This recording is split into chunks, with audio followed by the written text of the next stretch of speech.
ಬಂದು ಅವ್ರು ಯಾರೋ ಬೇರೆ ಸರ್ ಹೇಳಾದ್ಮೇಲೆ ಅವನು ಇವತ್ತು ಬರಲ್ವಂತೆ, ಏನೋ ಅವರು ಕೆಟ್ಟ ವರ್ಡಲ್ಲಿ ಅವನ್ನ ಇವತ್ತು ಬರಲ್ವಂತೆ, ಇದು ಮಹಿಳಾ ಆಯೋಗದಿಂದ ಬಂದೈತೆ ಅಂದ್ರೂ ಅವನಿಗೆ ಭಯ ಇಲ್ಲ. ಅವ್ರ ಅಮ್ಮ ಕೆಟ್ಟ ವರ್ಡ್ ಏನೋ ತುಂಬ ಕೆಟ್ಟದಾಗೆ ಬೈದ್ಬಿಟ್ಟು ಈ ಥರ ಹಿಂಗೆ ಮೊಬೈಲ್ ಹಿಂಗೆ ಕೆಳಕ್ಕೆ ಹಾಕ್ಬಿಟ್ಟು ಕೋಪ ಮಾಡ್ಕೊತಾಯಿದ್ರು.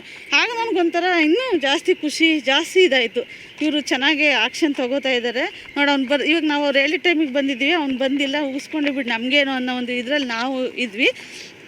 ಇದ್ದಾಗ ಅದೇ ಫೈಲ್ ಅವ್ನು ಬರಲ್ಲ ಇವತ್ತು ಅಂತ ಏನೋ ಹೇಳಿದಾಗ ಅಲ್ಲಿ ಕೂತ್ಕೋ ಅಂತ ಹೇಳಿದರು. ನಮ್ಮ ಮನೆಯವರು ಅವಾಗ ಅಲ್ಲೇ ಕೂತ್ಕೋ, ಅದೇ ನಾನು ಒಬ್ಬಳೇ ಹೋಗಿದ್ದು, ಇವರು ಆ ಕಡೆ ಹೋಗಿದ್ರು. ಹೋದಾಗ ಸರಿ ಸ್ವಲ್ಪ ಅಲ್ಲಿ ಮಹಿಳಾ ಆಯೋಗದಿಂದ ಬಂದಿದೆಯಲ್ಲ, ಸ್ವಲ್ಪ ಹೊರಗಡೆ ನಡಿಯಮ್ಮ ಮಾತಾಡಬೇಕು ಅಂತ ಹೇಳು, ಒಳಗಡೆ ಅಲ್ಲಿ ಒಂದು ಒಳಗಡೆ ಕರೆದ್ರು. ಅಂದರೆ ಮಹಿಳಾ ಆಯೋಗದಲ್ಲಿ ನಾನು ಕೊಟ್ಟಿರೋ ನನಗೆ ಹೇಳ್ಬೇಕಾಗುತ್ತೆ. ನಾನು ಒಬ್ಬಳೇ ಇದ್ದೆ ಸರ್, ನನ್ನೇ ಕರೆದೇ ಇರೋದು. ಅವಾಗಲೂ ಅವರಿದ್ದರು, ಹೊರಗಡೆ ಇದ್ದರು, ನನ್ನೊಬ್ಬಳನ್ನೇ ಅವ್ರು ಕರೆದಿದ್ದಾಗ ಫೈಲೆಲ್ಲ ನೋಡಿ ಸ್ವಲ್ಪ ಒಳಗಡೆ ಮಾತಾಡ್ಬೇಕು ನಡಿಯಮ್ಮ ಅಂತ ಹೇಳಿದ್ರು. ಅಂದರೆ ಇವರು ಎಂಕ್ವೈರಿ ಮಾಡೋದು ಎಲ್ಲ ಹಿಂಗೂ ಮಾಡ್ತಾರೇನೋ ಅಂತ ಹೇಳ್ಬಿಟ್ಟು ಒಳಗೆ ಹೋದೆ ಸರ್. ನಾನು ಒಳಗೆ ಹೋದರೆ ಅಲ್ಲಿ ಓದ್ತಿದ್ದಂಗೆ ಟಾಯ್ಲೆಟ್ ಕಾಣಿಸಿದೆ. ಇಲ್ಲಿ ಕರ್ಕೊಬಂದು ಟಾಯ್ಲೆಟ್ ಎಲ್ಲ ಐತೆ, ಎಲ್ಲಿ ನಿಂತ್ಕೊಳ್ಳೋದು ಅಂತ ನೋಡಿ ಅದ್ರ ಪಕ್ಕ ಒಂದು ಟಾಯ್ಲೆಟ್ ಪಕ್ಕ ಒಂದು ರೂಮ್ ಇದೆ ಸರ್. ಆ ರೂಮ್ ಹತ್ರ ನಿಂತ್ಕೊಂಡೆ. ಹೇಳು ಅದೇನಂತ ಅಂತ ಹೇಳಿದ್ರು. ಹೇಳಿದಾಗ ನಾನು ಎಲ್ಲ ವಿಚಾರ ಹೇಳ್ತಾ ಇದ್ದೆ ಸರ್ ಈ ಥರ ಆಯಿತು, ಹಿಂಗೆಲ್ಲ ನಮ್ಮನ್ನು ನಂಬಿಸ್ತಾ, ನಾವು ನಮ್ಮ ಯಜಮಾನ್ರು ತುಂಬ ನಂಬಿಟ್ವಿ, ಕಷ್ಟ ಸುಖಕ್ಕೆಲ್ಲ ನಮ್ಮನ್ನು ಇದು ಮಾಡ್ಕೊಂಡು ಚೆನ್ನಾಗಿ ದುಡ್ಡೆಲ್ಲ ತಿಂದ್ಬಿಟ್ಟು ನಮಗೆ ಫೋನ್ಪೇ ಅದೆಲ್ಲ ಗೊತ್ತಿರಲಿಲ್ಲ, ಕ್ಯಾಶು ತುಂಬ ಕೊಟ್ಟಿದ್ದೀವಿ. ಈಗ ರೂಲ್ಸ್ ಪ್ರಕಾರ ಹೋದ್ರೆ ಏನೋ ಫೋನ್ಪೇ ಇದು ಅಂತವ್ರೆ, ನಮಗೆಲ್ಲ ಇದು ಮಾಡಿಕೊಡಿ ಸರ್, ನಾವು ತುಂಬ ಕಷ್ಟ ಬಿದ್ದಿದ್ದೀವಿ ಅಂತ ನಾನು ಅಳ್ತಾ ಎಲ್ಲ ತುಂಬ ನನ್ನ ನೋವು, ನಾವು ದುಡ್ದಿದ್ದು ತುಂಬ ಕಷ್ಟ ಬಿದ್ದು ದುಡ್ದಿದ್ದು ಹಿಂಗಾಯ್ತು ಅಂತ ಎಲ್ಲ ಹೇಳ್ಕೊತಾ ಇದ್ದೆ ಸರ್. ಹೇಳ್ಕೊಬೇಕಾದ್ರೆ ತುಂಬ ಅಳ್ತಾ ಇದ್ದೆ. ಆಗ ಅಳ್ತಾ ಇರಬೇಕಾದ್ರೆ ಅವರು ಅಳಬೇಡ ಸುಮ್ಮನಿರು, ಅದೇ ಹೇಳು ಅಳಬೇಡ ಅಂತ ಹೇಳ್ಬಿಟ್ಟು ಈ ಥರ ಹಿಡ್ಕೊಂಡಾಗ ಹಿಂಗೆಲ್ಲ ಹಿಡ್ಕೊಂಡು ಸುಮ್ಮನೆ ಅಳಬೇಡ, ಇಲ್ಲಿ ನೋಡು ಅಳಬೇಡ ಅಂತ ಕಣ್ಣು ಒರೆಸಿದ್ರು ಸರ್. ನಾನು ಅವಾಗ ಒಂದು ತಂದೆಯಾಗೆ ಅವರು ಒರೆಸ್ತಾ ಇದ್ದಾರೆ ಅಂತಲೇ ನಾನು ಅಂದ್ಕೊಂಡೆ ಸರ್, ಒಬ್ಬ ತಂದೆಯಾಗೆ ಒರೆಸ್ತಿದ್ದಾರೆ ಅಂದ್ಕೊಂಡೆ. ಅವ್ರು ಒರೆಸ್ಬೇಕಾದ್ರೆ ತುಂಬ ಅನ್ಯಾಯ ಆಗಿದ್ದೆ ಸರ್. ನಂಗೆ ತಡ್ಕೊಳಕ್ಕೆ ಅಷ್ಟೊಂದು ಅಳ್ತಾ ಇದೆಯಾ, ನಂಗೆ ತಡ್ಕೊಳಕ್ಕಾಗ್ತಾಯಿಲ್ಲ ಸರ್, ಅಳು ಬರ್ತಾಯಿದೆ ಅಂತ ನಾನು ಹೇಳಿದೆ ಸರ್. ನನ್ನ ಹಣೆ ಅವ್ರ ಎದೆಗೆ ತಾಕ್ತು. ಅವಾಗ ಸುಮ್ಮನೆ ಏನೂ ಆಗಲ್ಲ ಅಂತ ಹೇಳಿಬಿಟ್ಟು ಈ ಥರ ಹಿಡ್ಕೊಂಡ್ರು ಸರ್. ಈ ಥರ ಕೆನ್ನೆ ಹಿಡ್ಕೊಂಡು ಇಲ್ಲಿ ನೋಡು ಅಳ್ಬೇಡ, ಹೇಳಿದ್ನಲ್ಲ ಅನ್ಬೇಡ ಅಂತ. ಏನು ಸರ್ ಅಳು ತಡೆಯೋಕ್ಕಾಗ್ತಾಯಿಲ್ಲ ಸರ್, ನಂಗೆ ತುಂಬ ಅನ್ಯಾಯ ಆಗಿದೆ ಅಂತ ಹೇಳಿದೆ.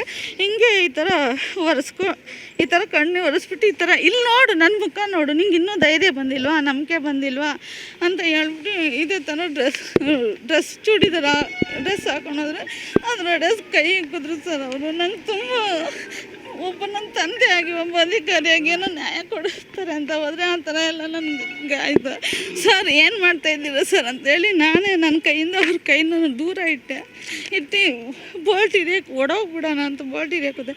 ಬಾಯಲ್ಲಿ ಎಲ್ಲಿಗೆ ಹೋಗ್ತೀವಿ, ಬಾಯಲ್ಲಿ ಎದ್ರು ಬಿಡ, ನನಗೆ ಇವ್ರನ್ನೇ ಬಂದ್ಬಿಡ್ತು ಸರ್ ಆ ಭಯಕ್ಕೆ. ಇವರು ಅದೇನಾಗಲ್ಲ ಬಿಡು, ಅವ್ರು ಕ್ಲೀನ್ ಮಾಡ್ಕೊತಾರೆ, ಬಾಯಲ್ಲಿ ಯಾರಿಗೂ ಹೇಳಬೇಡ ಅಂತ ಅವ್ರು ಜಾಬಿಲ್ಲಂದಲ್ಲ ಪರ್ಸಿಂದಲ್ಲ 500 ರೂಪಾಯಿ ತೆಗಿ, 500 ರೂಪಾಯಿ ನೋಡ್ತಾಗ ನನ್ನ ಕೈಗೆ ಸರ್ ನನಗಿದೆಲ್ಲ ಬೇಡ ಸರ್, ನನಗಿದೆಲ್ಲ ದುಡ್ಡೆಲ್ಲ ಬೇಡ ನನಗೆ. ನಾನು ಏನು ಸರ್ ನೀವು ಈ ಥರ ಮಾಡ್ತಾಯಿದ್ದೀರಾ, ಈ ಥರ ಎಲ್ಲ ಕೈ ಇಡಕ್ಕೆ ಬಿಡ್ತೀರಲ್ಲ ಅಂತ ನಾನು ಬಂದಿದ್ದೆ. ಕೈ 500 ರೂಪಾಯಿ ಇಕ್ಕೇ ಬಿಟ್ಟು ಸರ್. ನಾನು ಹಂಗೆ ನಾನು ಹೋಗೋ ಗಾಬರಿಲಿ ಹೋಗ್ಬಿಟ್ಟೆ ಸರ್. ಅವಾಗ ನಮ್ಮ ಯಜಮಾನ್ರು ಏನು ಅಂತ ಕೇಳೋದು, ಏನಿಲ್ಲ ಅಲ್ಲಿ ನಡೆದಿದ್ದೆ ಇಲ್ಲಿ ಹೇಳ್ದೆ, ಅದಕ್ಕೆ ಹೇಳು ಬಂದು. ಆಗ ನಮ್ಮ ಯಜಮಾನ್ರಿಗೆ ನಾನು ಹೇಳ್ಕೊಳಕ್ಕಾಗಲಿಲ್ಲ ಸರ್.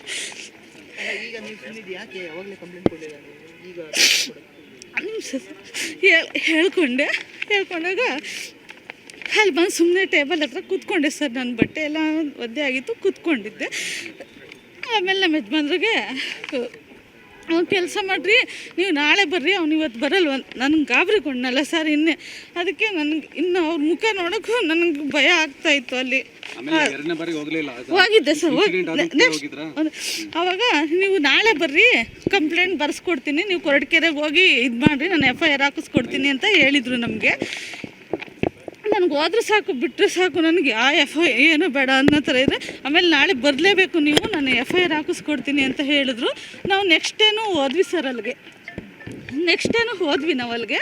ನೆಕ್ಸ್ಟ್ ಡೇ ಹೋದಾಗ ನಾನು ಬೆಳಗ್ಗೆನೇ ನಮ್ಮ ಯಜಮಾನ್ರ ಹತ್ರ ಹೇಳಿದ್ದೆ, ರೀ ಅಪ್ಪ ಯಾಕೋ ಒಂಥರ ನನಗೆ ಯಾಕೋ ಭಯ ಆಗ್ತಾಯಿದೆ. ನಾನು ನಮ್ಮ ಮನೆಯಲ್ಲೂ ಹೇಳಿದ್ದೆ ಸರ್, ನಮ್ಮ ಚಿಕ್ಕಪ್ಪ ಅಕ್ಕ ಅವ್ರಿಗೆಲ್ಲ ತಂದೆ ಥರ ಅವರೇ ನಂಗೆ ನ್ಯಾಯ ಕೊಡಿಸ್ತಾರೆ, ನನಗೇನು ಭಯ ಇಲ್ಲ ಅಂತ. ನೀನು ಏನಕ್ಕೆ ಹಿಂಗೆಲ್ಲ ಮಾಡ್ಕೊತೀಯ, ದುಡ್ದಿದ್ದೆಲ್ಲ ಕೊಟ್ಟು ಈ ಥರ ಎಲ್ಲ ಮಾಡ್ಕೊತೀಯ ಹಂಗೆಲ್ಲ ಬಂತೆ ಎಲ್ಲ ಬೈತಿದ್ರು. ಇಲ್ಲ ಅವ್ರು ನಮ್ಮ ತಂದೆ ಥರ ಅವರೇ ನ್ಯಾಯ ಕೊಡಿಸ್ತಾರೆ ಅಂತ ಅಂದ್ಕೊಂಡೆ. ನೆಕ್ಸ್ಟ್ ಡೇ ಹೋದಾಗ ನಮ್ಮ ಯಜಮಾನ್ರಿಗೆ ನಾನು ಬಿಟ್ಟು ಎಲ್ಲಿ ಹೋಗಬೇಡ ಅಂತ ನಾನು ಹೇಳಿದ್ದೆ ಸರ್. ಅವರು ನನ್ನ ಪಕ್ಕದಲ್ಲೇ ಅಲ್ಲಿ ಹೊರಗಡೆ ಒಂದು ಸ್ಟೂಲ್ ಇದೆ, ಅಲ್ಲಿ ಕೂತಿದ್ವಿ. ಬರೀ ಇಲ್ಲಿ ಕರೆಯಪ್ಪ ಅಂತ ಅಂದರು, ಅಂದರೆ ನನ್ನ ಕರಿ ಅಂತ ಹೇಳಿದ್ರು. ನಾನು ಇವ್ರಿಗೆ ಆಲ್ರೆಡಿ ಫಸ್ಟೇ ಹೇಳಿದ್ದೆ, ಒಳಗೆ ಹಿಂಗೆ ಕರ್ಕೊ ಹೋದೆ. ಇಬ್ಬರು ಹೋಗಿ ಅಲ್ಲಿ ಈ ಥರ ಚೇರಿನ ಮೇಲೆ ಕೂತ್ಕೊಂಡ್ವಿ ಸರ್. ಚೇರಿನ ಮೇಲೆ ಕೂತ್ಕೊಂಡ್ರೆ ಇಲ್ಲಿ ಬಾಪ ಇಲ್ಲಿ ಎದ್ದಿ ಅಂತ ಮತ್ತೆ ನಮ್ಮ ಯಜಮಾನ್ರನ್ನ ಕರೆದ್ರು. ಆವಾಗಲೂ ನಂಗೆ ಮತ್ತೆ ಭಯ, ಇದೇನು ತಿರ್ಗೋ ಇಲ್ಗೋ ಕರೆಸ್ತಾರಲ್ಲ ಅಂತ ಮತ್ತೆ ನನಗೆ ಭಯ ಸ್ಟಾರ್ಟ್ ಆಯಿತು, ಬೆವತಾಯಿತು. ಅವಾಗ ಇದ್ಬಿಟ್ಟು ಇವರು ಚಾಕ್ಲೇಟ್ ಥರ ಏನೋ ಇದು ಅವ್ರ ಜಾಬಿಂದ ದುಡ್ಡು ತೆಗ್ದು ಏನೋ ಚಾಕ್ಲೇಟ್ ತೊಗೊಂಬ, ಇಷ್ಟಿಷ್ಟು ಇಲ್ಲೇ ಎದುರುಗಡೆ ಅಂಗಡಿ ಇದೆ ಅಂತ ಕಳಿಸಿದ್ರು ಸರ್. ಅವರು ಕಳಿಸ್ದಾಗ ನಂಗೆ ಭಯ ಆಗ್ತಾಯಿತ್ತು. ಆಗ ಅಲ್ಲೂ ಯಾರು ಆ ಟೈಮಲ್ಲಿ ಯಾರೂ ಇರಲಿಲ್ಲ ಸರ್. ಅವಾಗ ಏನು ಮಾಡ್ತಾರೆ ಅಂದರೆ, ಅವರು ಕೂತ್ಕೊಂಡಿರೋ ಮುಂದೆಗಡೆ ಎಲ್ಲ ತುಂಬ ಚೇರ್ ಹಾಕಿದ್ದೇವೆ, ಅದ್ರ ಮುಂದೆ ನಾನು ಕೂತಿದ್ದೆ. ಅದ್ರ ಹಿಂದೆಗಡೆನೇ ಅವ್ರದ್ದೊಂದು ರೂಮ್ ಐತೆ, ಒಂದು ಟಾಯ್ಲೆಟ್ ಎಲ್ಲ ಇದೆ. ಹಂಗೆ ಹಿಂದೆ ಹಸಿ ಬಂದು ಮತ್ತೆ ಅವರು ಭುಜ ಇದು ಮಾಡೋಕ್ಕೆ ಬಂದು, ಸರ್ ನಡಿ ಅಲ್ಲಿ ಒಳಗೆ ಮಾತಾಡಬೇಕು ಅಂತ. ಸರ್ ಏನು ಸರ್ ನೀವು ಯಾವಾಗಲೂ ಒಳಗೆ ನಡಿ ನಾವು ಅಂಥವ್ರಲ್ಲ ಸರ್, ದಯವಿಟ್ಟು ಹೇಳ್ತೀನಿ, ನಿಮ್ಮ ಕೈ ಮುಗಿತೀರಿ, ನೀವು ನಮ್ಮನ್ನ ಥರ ನೋಡಬೇಡಿ ಸರ್, ನಾವು ಅಂಥವ್ರಲ್ಲ, ನಾನು ಬಡವನ ಹೊಟ್ಟೆಲ್ಲೇ ಹುಟ್ಟಿರ್ಬೋದು, ನಾವು ಆ ಥರ ಅಲ್ಲ ಅಂತ ಕೈ ಮುಗ್ಕೊಂಡು ಕೇಳ್ಕೊಂಡೆ. ಅಷ್ಟರಲ್ಲಿ ಯಾರೋ ಫೈಲ್ ಇಟ್ಕೊಂಡು ಬರ್ತಾಯಿದ್ದೆ. ಬರಬೇಕಾದ್ರೆ ಯಾರೋ ಫೈಲ್ ಇಟ್ಕೊಂಡು ಬಂದರು. ಆಗ ನಾನು ಭಯ ಬಿದ್ದು ಕೂತ್ಕೊಂಡೆ. ಅಷ್ಟರಲ್ಲಿ ಒಂದು ಸ್ವಲ್ಪ ಆ ಟೈಮಲ್ಲೇ ನಮ್ಮ ಯಜಮಾನ್ರು ಬಂದರು. ನಂಗೆ ಸ್ವಲ್ಪ ಧೈರ್ಯ ಬಂತು. ಆಗ ಹೋಗಿ ಹೊರಗಡೆ ನಾನು ಕೂತ್ಕೊಂಡಾಗ ಅವ್ರು ಯಾರಿಗೂ ಬೇರೆ ಸಾರಿಗೆಲ್ಲ ಕರೆದು ಏನೋ ಕಂಪ್ಲೇಂಟು ಅಮ್ಮಂತಾಗ ಬರ್ಸ್ಕೊಂಡು ಕೊರಟಗೆರೆ ಕಳಿಸ್ರಿ ಅಂತ ಹೇಳಿದ್ರು ಸರ್. ಕಳಿಸಿದಾಗ ಅವರು ಹೇಳ್ದಾಗ ಅವ್ರೇನೋ ಬರೆಯೋಕ್ಕೆ ಹೇಳಿದ್ರು. ನನಗೆ ಅವರೇ ಬರ್ಕೊಂಡು ಕೊಟ್ಟರು. ಕೊರಟಗೆರೆಗೆ ಇದಕ್ಕೆ ತಗೊಂಡೋಗಿ ಕೊಡು, ನಾನು FIR ಮಾಡಿಸ್ತೀನಿ ಅಂತ ಹೇಳಿದ್ರು. ನಾನು ಎಲ್ಲಿ ಸರ್, ಇವ್ರು ಹೆಂಗೆ ಮಾಡಿದ್ರು ನಾನು ಎಲ್ಲಿಗೂ ಆಗಬೇಕು ಸರ್. ಹುಷಾರು ತಪ್ಪಿದೆ ನಾನು. ಆ ಟೆನ್ಷನ್ನು ಇದಕ್ಕೆ 3 ತಿಂಗಳು ಸರ್, ಒಂದು ಇದಕ್ಕೆ ನಾನು 3 ತಿಂಗಳು ಮ್ಯಾಕ್ ಎದ್ದಿಲ್ಲ ಸರ್. ಹುಷಾರಿರಲಿಲ್ಲ, ನನಗೆ ಎಲ್ಲಿ ಪ್ರಾಬ್ಲಮ್ ಆಯಿತು. ಹೋಗೋದೊಂದು ಕಡೆ ಭಯನೂ ಸರ್. ನಾನು ಇನ್ನೂ ಮ್ಯಾಲಕ್ಕೆ ಎದ್ದಿಲ್ಲ. ಬೇಕಾದ್ರೆ ನಾನು ಎಷ್ಟು ಆಸ್ಪತ್ರೆಗೆಲ್ಲ ನಾನು ಸೇರಿಕೊಂಡಿದ್ದೆ ಸರ್. ಆಗಸ್ಟಲ್ಲಿ ಸರ್ ನನಗೆ ಈ ಥರ ನಡೆದಿದ್ದು ಆಗಸ್ಟ್ 13-14 ಸರ್. ಲಾಸ್ಟ್ ಟೈಮಲ್ಲಿ ಬರಬೇಕಾದ್ರೆ ನಮ್ಮ ಯಜಮಾನ್ರು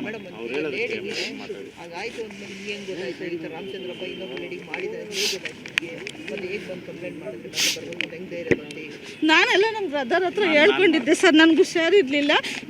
ಹೊಸ ವರ್ಷದಲ್ಲಿ ಫೋನ್ ಮಾಡಿದಾಗ, ಎಲ್ಲಮ್ಮ ನಿನ್ನ ಫೋನೇ ಮಾಡಿಲ್ಲ ನೀನು, ಏನಾಯಿತು ಎತ್ತಾಯಿತು ಅಂತ ಹೇಳಲಿಲ್ಲ. ನನ್ನ ಬ್ರದರ್ಗೆಲ್ಲ ಹೇಳ್ಕೊಂಡೆ.